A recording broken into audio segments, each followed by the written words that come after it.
À Paranormal sur le vif. Dans un sanatorium abandonné, un enquêteur... C'est ici qu'on a gardé ton corps? Tombe sur une silhouette noire. Bon sang! Quand on voit un phénomène en personne, le corps se fige et l'instinct de survie prend le dessus. Deux frères interagissent avec une poupée hantée. Sache qu'on ne te veut aucun mal. Qui n'a pas peur de dire bonjour. Ah! Au secours! C'était quoi? On m'a frappé! Je crois que c'était un avertissement pour dire « Attention, sois prudent.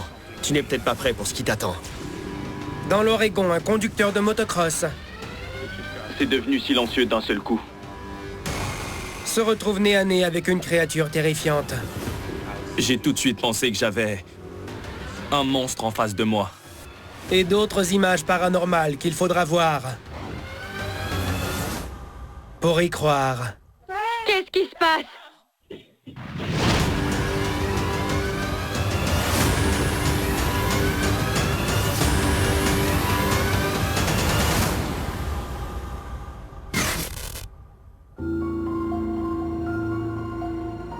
Quand on pense être en présence de phénomènes paranormaux, on peut être tenté de jouer les durs. Et même de s'amuser en le faisant. Cependant, ce qui nous paraît être un jeu anodin peut être pris très au sérieux par l'entité en question. Et dans ce cas, simplement prendre la fuite Oh non, je rêve! est parfois impossible.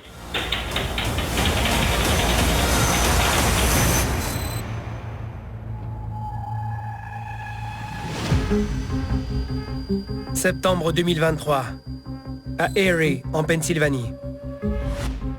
Liz Cruz est chez elle, porte ses écouteurs pour discuter avec son mari Jorge pendant qu'il est au travail. Quand soudain, Il y a plein d'affaires par terre. Ça alors?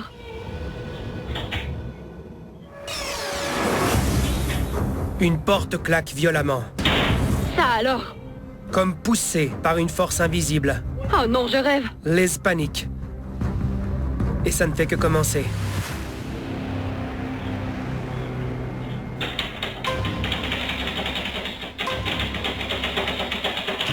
Chérie, je n'arrive pas à ouvrir la porte, au secours! Liz tente d'ouvrir la porte, qui semble maintenant coincée. C'est alors qu'un bac de papier tombe tout seul du manteau de la cheminée. Chérie, je n'arrive pas à ouvrir la porte, au secours! Chérie! Suivi de quelques objets supplémentaires. Chérie, rentre vite à la maison! Puis, Liz parvient finalement à sortir de la pièce. Aussi terrifiant que cela puisse paraître, ce n'est qu'un exemple parmi d'autres événements inexpliqués qui frappent le foyer de Liz et Jorge. Je m'appelle Jorge Cruz. Moi, c'est Liz Cruz, et voici nos vidéos. Chérie, rentre vite à la maison! J'étais sous le choc. C'était vraiment effrayant. Mon cœur s'est mis à battre la chamade, et j'étais complètement désemparée. Je me sentais piégée. On voit bien qu'elle est terrifiée. Elle tire sur cette porte de toutes ses forces, mais quelque chose la retient fermement. Quand on ressent une telle peur, on devient vulnérable, et petit à petit, cette peur nous détruit, nous isole, jusqu'à nous envahir complètement. Chérie, je n'arrive pas à ouvrir la porte, au secours! Selon Liz et Jorge, l'activité paranormale, filmée par leur caméra de sécurité, dure depuis plusieurs mois. Que ce soit le matin, le midi ou le soir, ça ne s'arrête jamais. Liz et Jorge sont à bout. La nuit, j'ai peur de me lever pour aller aux toilettes ou dans la cuisine. Je suis obligée de réveiller Jorge pour qu'il m'accompagne parce que j'ai peur de me retrouver seule dans la maison.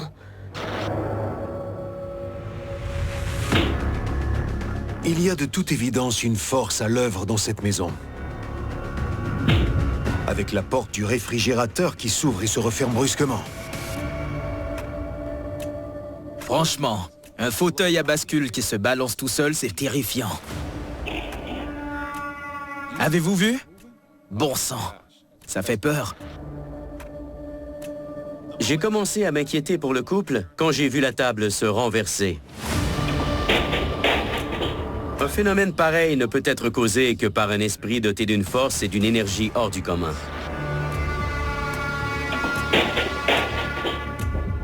Cependant, l'expérience la plus marquante de Liz et Jorge ne se limite pas à de simples déplacements d'objets. La maison empeste.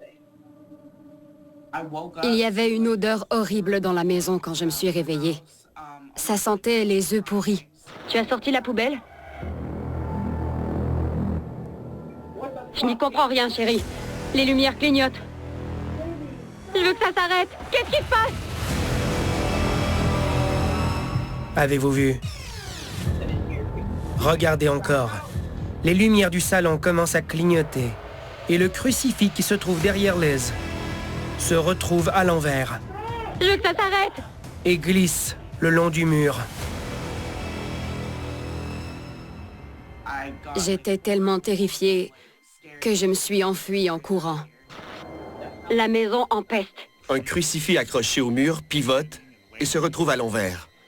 Il y a des odeurs nauséabondes et d'autres phénomènes inquiétants. Ce n'est pas l'œuvre d'un simple esprit frappeur, mais bien d'une entité démoniaque, inhumaine et profondément négative. Liz et Jorge pensent savoir pourquoi cette présence néfaste réside chez eux. On pense avoir ramené une entité à la maison, venant d'un lieu qu'on a visité. Je suis magicien professionnel. Un jour, je donnais un spectacle lors d'une fête. En rentrant à la maison avec Liz, on s'est arrêté à un feu rouge. Et elle m'a dit « Regarde cette église, les lumières à l'entrée clignotent. » J'ai voulu jouer au malin. Alors je me suis approché de l'église et j'ai commencé à me moquer des éventuels esprits qui y habiteraient, sans mauvaises intentions. Je ne sais pas s'il y avait une entité malfaisante, ni pourquoi ces lumières clignotaient, mais c'est certain qu'on a ramené un esprit chez nous. Il est difficile de déterminer ce qui provoque un attachement. Généralement, quand une personne est vulnérable d'une manière ou d'une autre, elle peut attirer ces entités partout où elle va, et elle court le risque de les ramener chez elle. Selon Liz et Jorge, leur maison est déjà hantée. Alors, que faire? On a pensé à déménager. Mais on nous a dit que ça n'en valait pas la peine. Si on allait ailleurs, si on déménageait dans une nouvelle maison, l'entité nous suivrait et s'installerait avec nous. Le mieux, c'est de reconnaître l'existence de l'entité et de rester calme. À partir de là, on peut se demander ce qu'elle veut et quelles actions on peut entreprendre pour apaiser la situation. Ça exige une forme de diplomatie paranormale. Je n'y comprends rien, chérie. Les lumières clignotent. Je veux que ça s'arrête. Qu'est-ce qui se passe? Cet hiver, des travailleurs audacieux. Peut arriver n'importe quoi, n'importe qui. Des cascadeurs chargés d'adrénaline. Sortez des sentiers battus à Canal D et sur Crave. Lors d'enquêtes paranormales, il n'est pas rare d'avoir la sensation qu'une présence invisible nous touche, même si ça peut paraître effrayant. Oh, quelque chose m'a touché les cheveux, Shane. Oh non. Si jamais ça vous arrive, rassurez-vous, ce n'est peut-être que le fruit de votre imagination. À moins que le contact physique ne soit filmé par une caméra. En Virginie occidentale, 2 frères chasseurs de fantômes réussissent à filmer un phénomène alors qu'ils interagissent avec une poupée hantée. Ah! Au secours! On m'a frappé!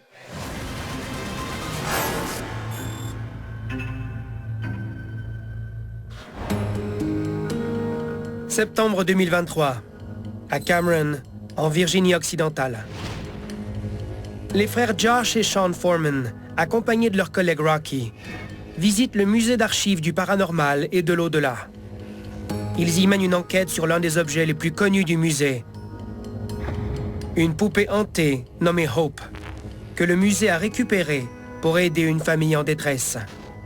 Hope, on sait que tu es dans cette pièce. On voudrait entrer pour te parler. Je m'appelle Josh Foreman. Moi, c'est Sean Foreman. Et voici notre vidéo. D'après ce qu'on nous a dit, les enquêteurs du musée ont mené des recherches dans une maison hantée par la poupée Hope. L'esprit qui aurait attaqué la famille serait directement relié à cette poupée. À l'esprit qui est attaché à Hope, sache qu'on ne te veut aucun mal. Il y a eu plusieurs cas de personnes ayant été agressées physiquement alors qu'elles se trouvaient à proximité de cette poupée.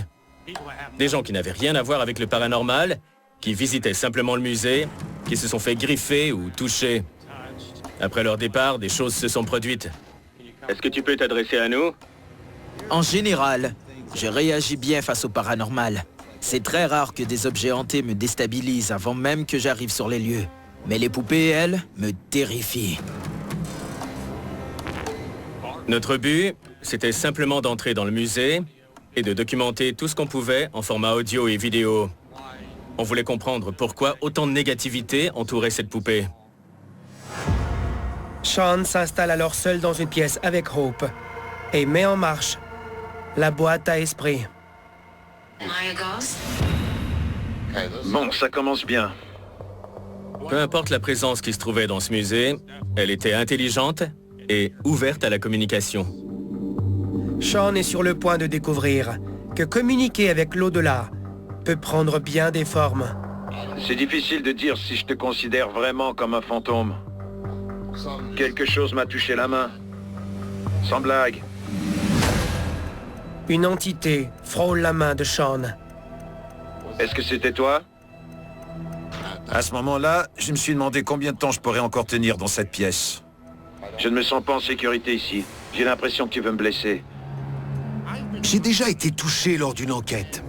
Normalement, les esprits en tant que tels n'ont pas la capacité de contact physique.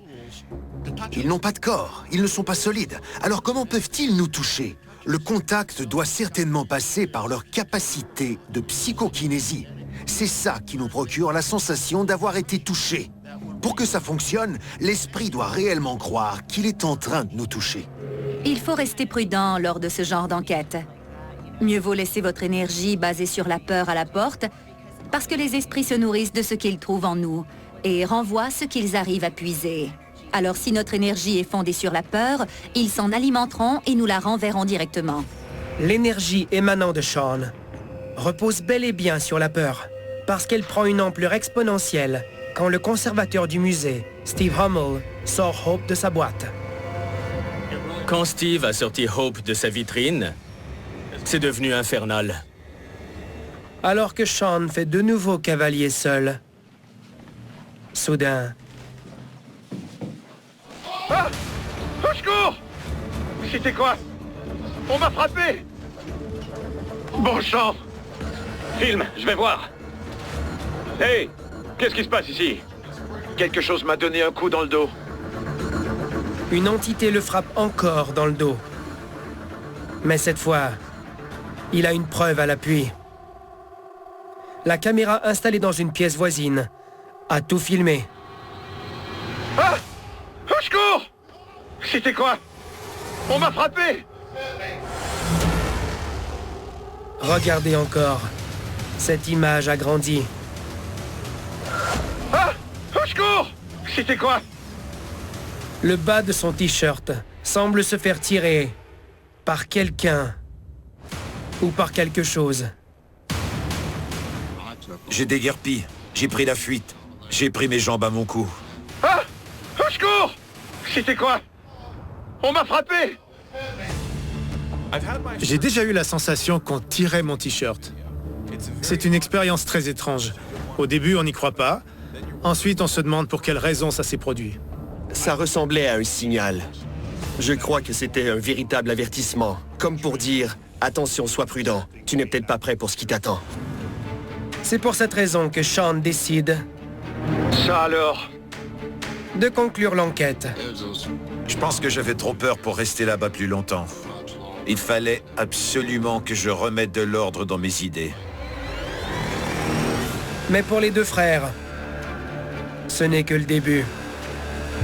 On reviendra. C'est promis.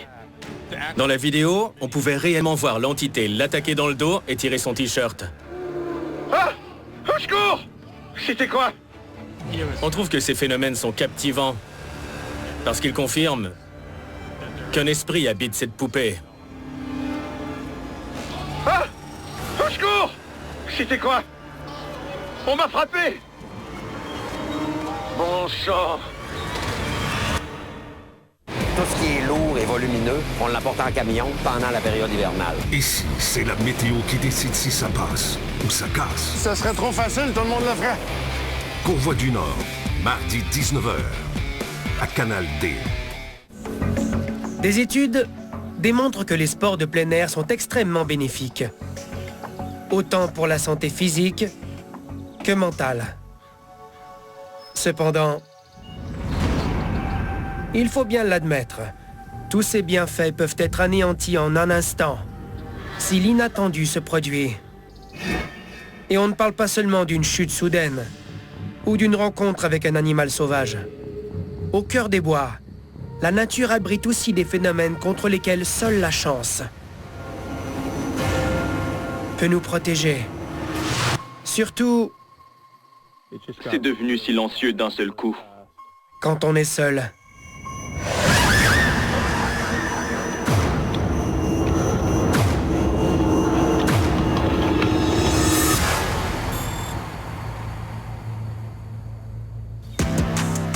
Mars 2023, à proximité de Reedsport, dans l'Oregon. Ethan Owens parcourt un sentier en moto tout-terrain, dans les bois près de chez lui. Quand il fait une découverte tout à fait inquiétante.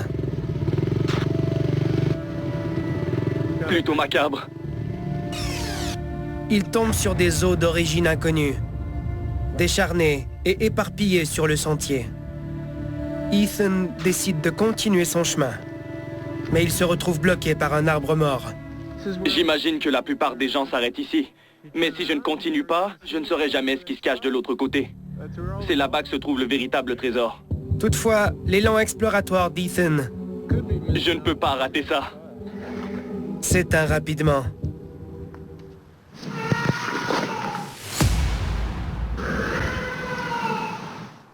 Eh oh!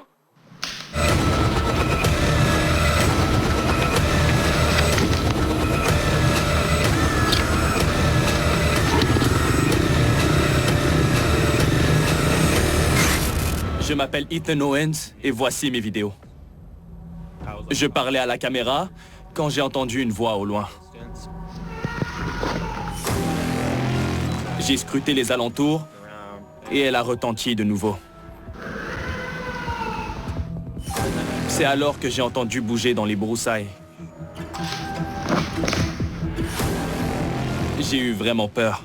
Je me suis dit que si c'était des chasseurs, j'aurais sûrement vu un véhicule. Cette voix ne semblait pas vraiment être celle d'un homme. J'ai vite démarré et je suis parti.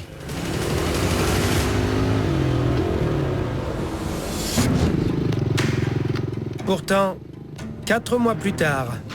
L'arbre a disparu, sinon on serait tombé dessus il y a un moment. La curiosité d'Ethan le pousse à réemprunter le mystérieux sentier. Mais celui-ci se divise. Oh, il y a 2 chemins.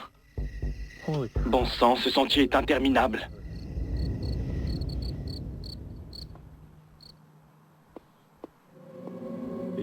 C'est devenu silencieux d'un seul coup.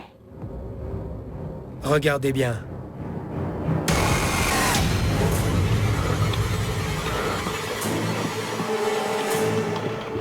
Regardez encore. Quelques instants après le silence total.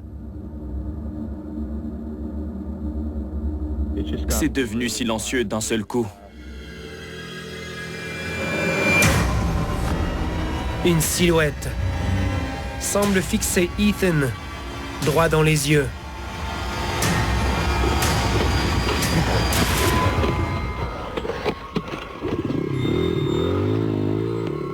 C'est le temps de partir. Ce que j'ai vu, c'était une silhouette assez pâle. Elle avançait en marchant à 4 pattes. J'ai tout de suite pensé que j'avais un monstre en face de moi. Quand je l'ai vu, je me suis dit que je devais partir tout de suite. Je ne pouvais penser à rien d'autre. Écoutez, je ne vais pas vous mentir. Si jamais je me retrouvais en forêt, devant une créature pareille, il faudrait qu'on vienne récupérer mon corps, parce que je me serais évanoui sur le champ. C'est une créature très pâle, presque blanche. À un moment, on distingue même 2 yeux bien nets. Franchement, c'est terrifiant. J'en ai des frissons. Le silence précédant l'apparition rend l'atmosphère encore plus inquiétante. C'est devenu silencieux d'un seul coup. J'ai travaillé avec des survivalistes et des habitués de la forêt. Ils disent toujours qu'un silence qui s'installe, ce n'est jamais bon signe. Surtout si l'intuition d'Ethan est bonne.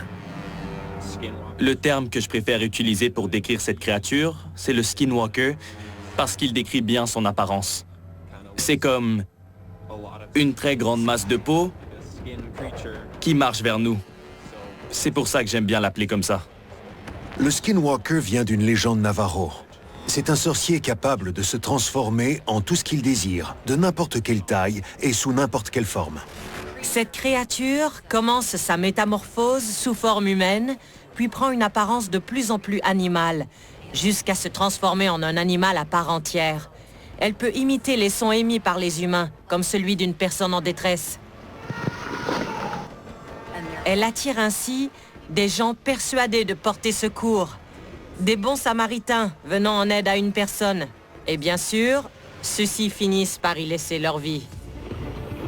Heureusement, Ethan décide de partir et s'en sort sain et sauf. C'est le temps de partir. Ne souhaitant pas prendre à nouveau ce type de risque, Ethan quitte définitivement la région, peu de temps après. Je me suis dit que la créature allait me traquer jusque chez moi. Alors j'ai décidé de déménager. Eh oh! Les gens sont là pour des monster trucks, ils veulent voir des monster trucks, ils veulent que ça commence à être sûr. L'adrénaline qui monte, là, c'est le meilleur feeling au monde. Tassez-vous de là, ça risque de brasser. Let's go! Monster Truck en tournée, lundi 19h30, à Canal D. Aux États-Unis, le premier sanatorium a ouvert ses portes dans l'État de New York en 1884, afin de combattre la tuberculose, l'une des maladies les plus meurtrières que le pays ait jamais connues. Même si ces établissements ont permis de freiner la propagation de la tuberculose hors de leurs murs, le taux de mortalité dans les sanatoriums a parfois atteint le chiffre vertigineux de 50%. Au XXe siècle, les progrès scientifiques permettent peu à peu la fermeture définitive de la plupart de ces sanatoriums. Du moins, pour les vivants. Car certains pensent que les bâtiments seraient hantés par ceux qui y ont péri.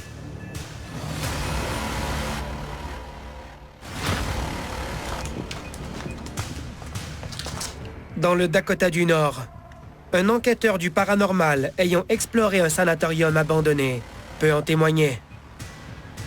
C'est ici qu'on a gardé ton corps? Bon sang!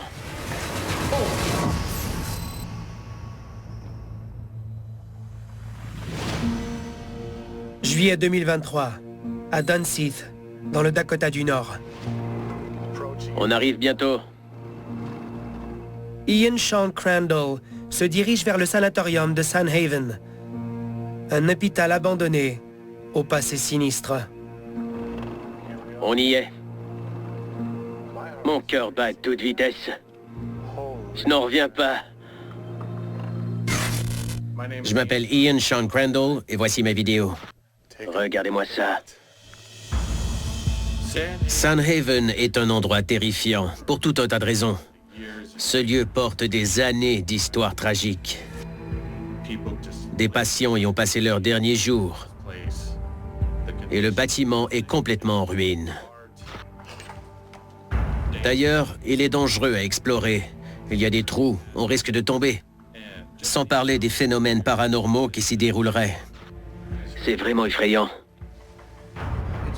On dit souvent que lorsque les gens meurent dans un état de tourmente, leur esprit reste captif des lieux. C'est exactement le cas de ce sanatorium. Des vies y ont été marquées par le désespoir et la maladie, et beaucoup de patients y ont trouvé la mort au fil des années. Ce lieu est hanté par la tristesse et toutes sortes d'émotions. On ne sait jamais quelle présence on risque de croiser à Sandhaven. En effet. Eh oh! Peu de temps après avoir pénétré dans le bâtiment. Oh, c'était quoi ça? Ian aperçoit un orbe qui disparaît et réapparaît lentement sous ses yeux. Oh, c'était quoi ça? On aurait dit un orbe qui flottait dans le couloir. Puis, il a disparu dans l'obscurité. C'est fou ce qu'il fait froid ici. Mais un instant plus tard... Oh, ce n'est pas vrai. Il est entré dans cette pièce. Ça devait être le même esprit, parce que les orbes se ressemblaient beaucoup. Je t'ai vu dans le couloir. Est-ce que tu es ici?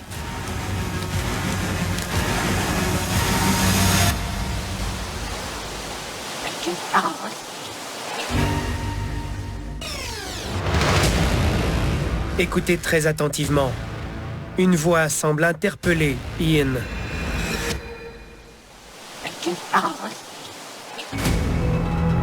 J'avais la chair de poule. Et littéralement l'impression qu'une femme en chair et en os était dans la pièce. Mais j'étais seul. Comment expliquer ça? Les anciens hôpitaux, les anciennes maisons de retraite ou les sanatoriums abandonnés sont des terrains propices pour les phénomènes de voix électroniques. Des centaines d'années de conversations et de gestes quotidiens ont marqué les couloirs de ces bâtiments.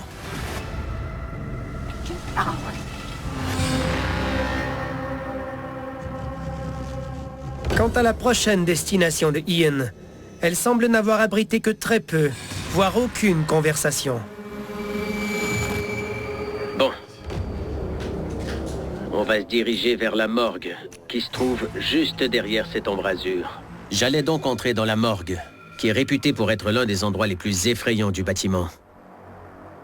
Pendant que j'explorais les lieux, je ne cessais de voir une forme au bout du couloir. Qui est là? Bon sang! C'est pas vrai! Ce n'est pas possible, je dois sûrement rêver. Regardez bien. Ian éclaire le couloir avec sa lampe de poche et aperçoit une silhouette noire qui semble l'espionner depuis l'embrasure d'une porte. Ce n'est pas possible, je dois sûrement rêver. Quand on voit un phénomène en personne, le corps se fige et l'instinct de survie prend le dessus. C'est la fuite ou le combat. Un instant plus tard, Ian entre dans une pièce voisine.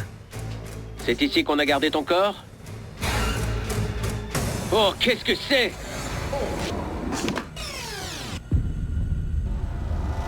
Quand une ombre, peut-être la même que précédemment, semble le traverser. Oh, qu'est-ce que c'est?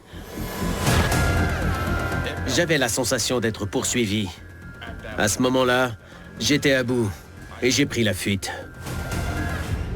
Je n'arrivais tout simplement pas à croire ce qui venait de m'arriver.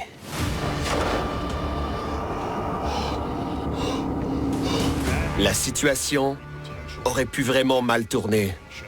Heureusement qu'il a gardé son sang-froid et qu'il est resté lucide, parce qu'il était face à un esprit totalement inconnu. Oh, qu'est-ce que c'est?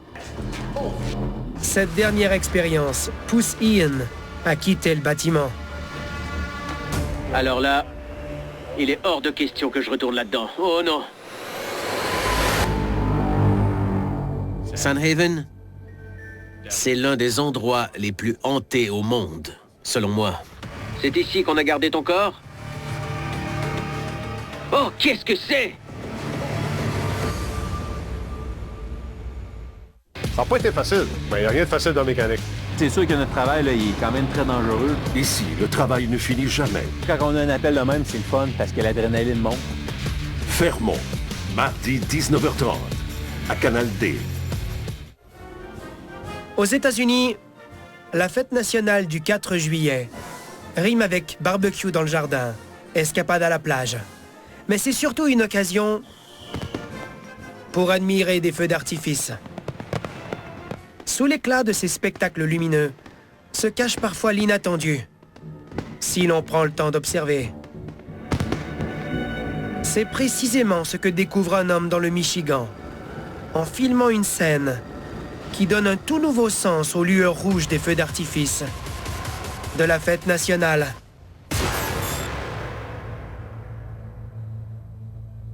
« 4 juillet 2019, à Farmington Hills, dans le Michigan. Il fait nuit.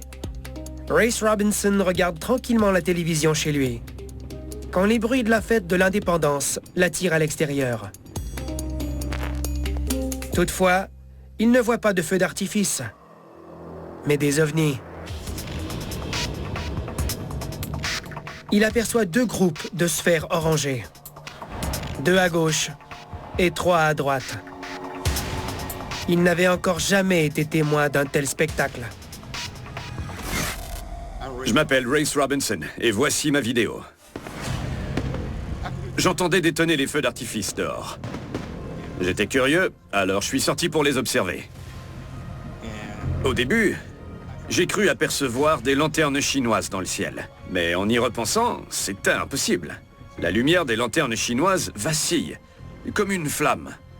Alors que celle-ci brillait d'un orange uniforme, et elle ne vacillait ou ne faiblissait pas.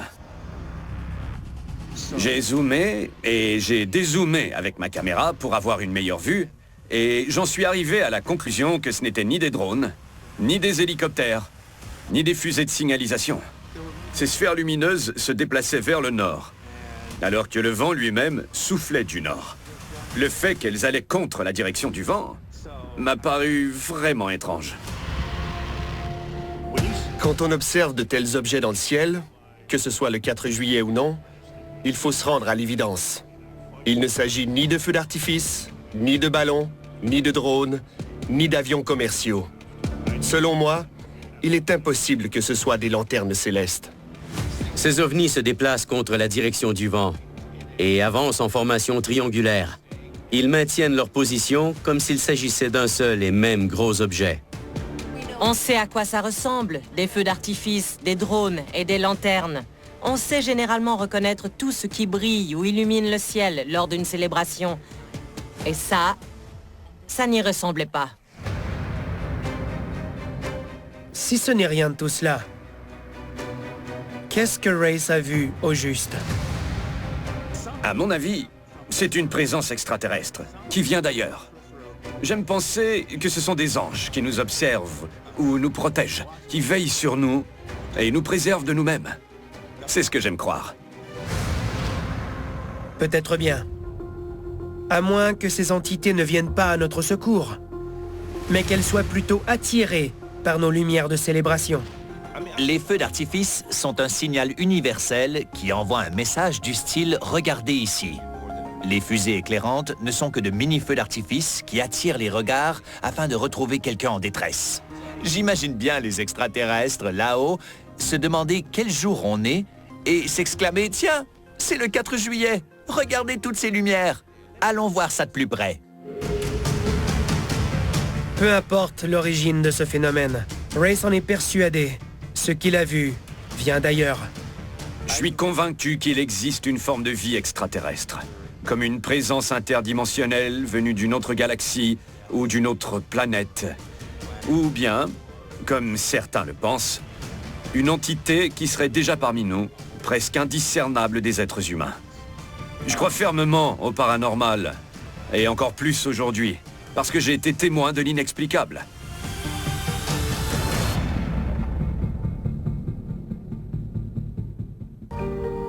Il y a des phénomènes paranormaux chez moi. Regardez juste ici. Dans le domaine du paranormal, il est commun d'entendre que certaines caméras sont capables de détecter des énergies imperceptibles à l'œil humain. Un enfant apparaît, comme sorti de nulle part.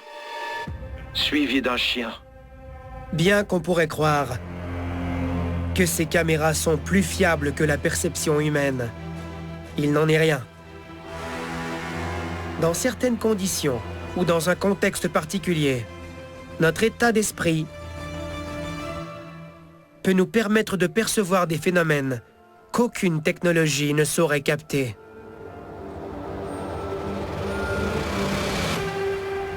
Aux Philippines, un chauffeur de taxi en service Où je vous emmène? Fait monter une passagère invisible dans son véhicule, selon les images de la caméra témoin. Quoi? Quoi?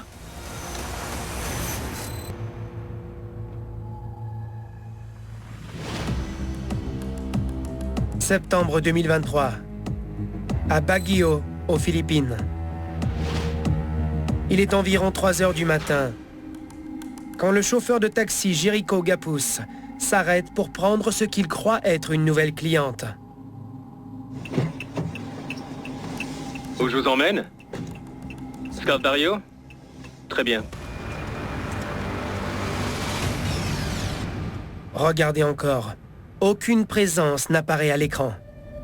Pourtant, Jericho s'arrête pour embarquer une passagère. Ou du moins, c'est ce qu'il croit. La portière s'ouvre puis se referme, et Jericho semble engager la conversation. Où je vous emmène?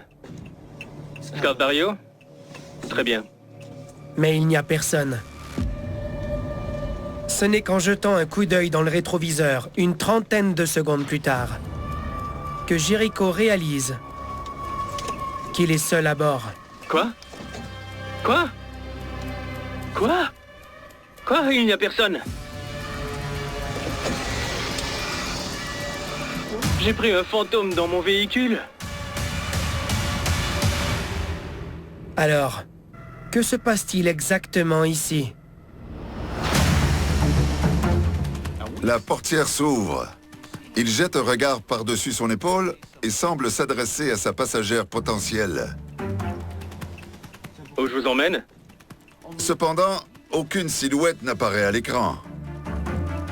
Pourtant, il est évident que Jericho croit avoir une personne en chair et en os sur la banquette arrière. Non seulement une caméra fixée à l'intérieur de son taxi filme la banquette arrière, mais une caméra témoin est aussi braquée sur la rue. On dispose alors de 2 angles de vue et on peut constater qu'aucune de ces caméras ne filme la moindre présence. Quoi? Quoi? Une femme mystérieuse sur le bord de la route fait signe à une voiture de s'arrêter. Ça vous parle? En fait, cette histoire évoque 2 légendes qui se croisent. La première, c'est celle de la Dame Blanche. Elle est généralement vêtue d'une robe blanche et elle marche le long d'une route, ayant l'air abattue, fatiguée ou triste. Elle cherche à interpeller un conducteur pour lui demander de l'aide, avant de disparaître mystérieusement du bord de la route. Cette légende est souvent associée à celle de l'autostoppeuse fantôme. Une femme postée en bord de route demande qu'on la prenne en voiture et donne l'adresse où elle souhaite se rendre, mais avant que le conducteur n'arrive à destination, elle s'est déjà volatilisée. Quoi? Quoi?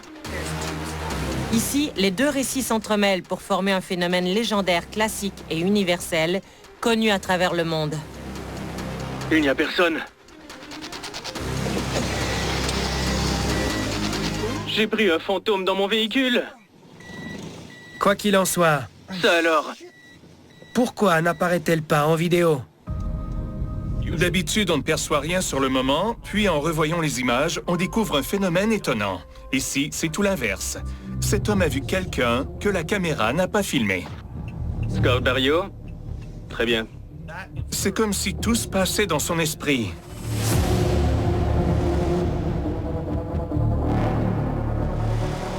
Comme si c'était une projection ou une perception captée par une faculté extrasensorielle qui a été activée à cet instant précis. Où je vous emmène? C'est tout à fait possible. Mais bien que cette expérience paraisse bouleversante pour Jericho, elle n'est peut-être pas aussi rare, ni aussi dangereuse qu'il l'imagine. J'ai l'impression qu'on fait ce genre de rencontres sans arrêt. Mais comme ce sont des présences qui paraissent réelles, on ne réalise pas qu'on a croisé un esprit.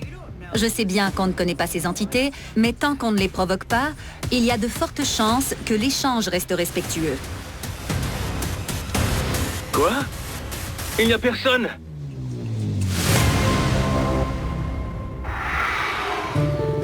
Que faire si vous êtes témoin de phénomènes paranormaux?